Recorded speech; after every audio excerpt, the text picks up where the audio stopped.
खैरे होता, ही सगळी मंडळी स्वयंपाक करून खायची. मला काय येत नव्हतं बनवता. मी 1 महिना प्रयत्न केला, मला काही शक्य झालं. म्हणजे मला स्वयंपाकाच्या ऐवजी दुसरं काय काम असलं तर द्या. कांदा कापायचा आहे, भाजी करायची, भांडी घासायची. मला मी 1 महिना वेळ मला काही ते शक्य झालं नाही. ते सगळे व्यवस्थित नाश्ता बनवायची, जेवण बनवायची आणि ITI करायची. मी तिथून तो नाच सोडला. मी हॉस्टेलला राहायला गेलो. तर मी वालचंद कॉलेजला साधारण 82 साली BSc पास झालो. B.Ed बी कोल्हापूरला केलं आणि नंतर मग पुण्याला जॉबला लागलो. हे सगळे आमचे ITI ला काय तो असतं तुम्ही मारामाऱ्या कुस्त्या बिस्त्या करायचा काय चालायचं. ते रूम मध्ये आता एकाच गावातली 5-6 पोलीस कंप्लेंट झाली, चोरी, वाघमारे सर आलते त्यावेळेस नव्हता तू त्यावेळेस नव्हता की वाघमारे गुरुजी मला ते बाहेर कुठं माझ्या बरोबरच रे. तू सांग तू गावीच निघून आला. काय झालं आमच्या रूम अशा थोड्याफार 3-4 रूमच्या फरकाने होत्या. त्या सगळ्या रूम भाड्याच्या होत्या तिथं. मग आमच्या चुलतीकडनं मी एक त्यावेळेस स्टोव असायची स्वयंपाकासाठी. ते पितळीचा स्टोव होता, तो घेऊन गेलो होतो चुलतीकडनं. स्टोववर स्वयंपाक असायचा.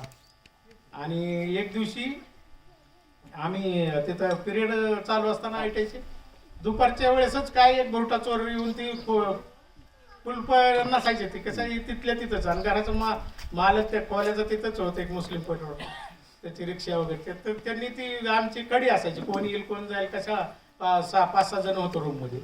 त्यामुळे ती कुलूप नसायचं. ती कोणतरी आलं जाता जाता ती रूम मध्ये बघितलं असेल पुरटा चोर स्टोव उचलून घेऊन गेलो. स्टोव उचलून घेऊन गेल्यानंतर पुन्हा काय झालं, संध्याकाळी स्टोव नाही करल्यानंतर मग का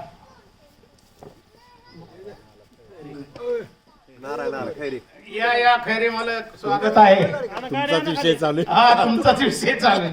मग विषय झाला असा की स्टोव गेल्यानंतर आम्ही आता तिथं पोलीस स्टेशनला जा आणि हे ते असलं कोण करत बसले. मग त्यावेळेस विचारलं शेजारी, ते शेजाऱ्याची लहान मुलगी होती. ती म्हणली अशा वर्णनाचा होता बाबा, एक जण मुलं होता. मग ते वर्णन तो जुळला कोणाला, दशरथला, वाघमाऱ्याला जुळलं ते. मग संध्याकाळी आमची पार्टी लगेच भांडणं. मग करमळीची वेगळी आणि जीवरची वेगळी. ती हानपुडे कंपनी वगैरे होती. मग ते त्याला दसऱ्याला म्हणलं तू स्टोव आणून दे, बाकीचं आम्हाला काय सांगायचं नाही. त्या मालकाच्या पोरीने तुला बघितलंय. ती काय म्हणलं, मी नाही राहून असं मी कशाला स्टोव नेतोय. बरंच झालं, पुन्हा हाणामाऱ्या झाल्या. मग त्या दसऱ्याचे वडील शिक्षक होते ना. तिसऱ्या दिवशी आमचे चुलते आणि दसऱ्याचे वडील हे आले. मला आले, कोण आहे म्हणले. ते मोरे कोण आहे, अमुक आले. म्हणले आता तुला गाडीने आली ती, म्हणले पोलीस स्टेशनची. पोराला मारलं ना, माझ्या पोराला मारलं, तर आता तुला मी कंप्लेंट करून आलोय, तर तुला घेऊन जाते. मग आम्ही आपलं त्या भीतीनच बसलेलो. पुन्हा काय पोलीस गाडी नाही किंवा काय नाही असलं.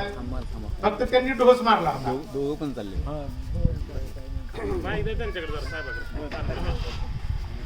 उद्या साहेबांनी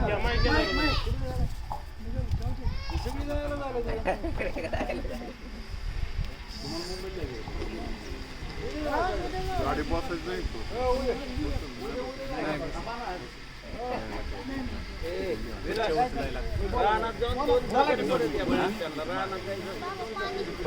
परत मुंबईला परत जायचं म्हणून.